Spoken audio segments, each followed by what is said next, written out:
اگلی بات سجدہ تلاوت. قرآن پاک دے اندر نے 14 سجدے سجدہ تلاوت کنے نے.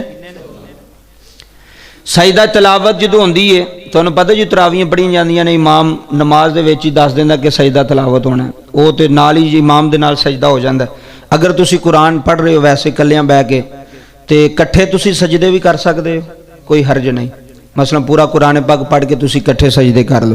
اگر کٹھے نہیں کرنے نال کرنا چاہ رہے ہو سجدہ تلاوت آ گئی ہے سجدہ آ گیا ہے تسی کی کرنا ہے کھڑیاں ہو کے کوئی نیت نہیں کرنی کوئی تکبیر نہیں کہنی کھڑیاں ہو کے اللہ اکبر کہہ کے سیدھا سجدے ٹر جانا. سجدے جا کے سبحان ربی العالی سبحان ربی العالی سبحان ربی العالی 3 دفعہ تسبیح پڑھنی ہے تے اٹھ جانا ہے تھوڑا سجدہ تلاوت ہو جائے گا. یہ وچ رکوع کوئی نہیں یہ وچ نیت کوئی نہیں یہ وچ قیام کوئی نہیں. اگر بیٹھا بندہ تو بہ کے بھی سجدہ کر سکتا ہے.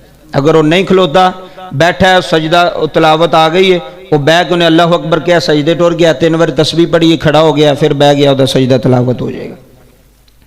اگلا مسئلہ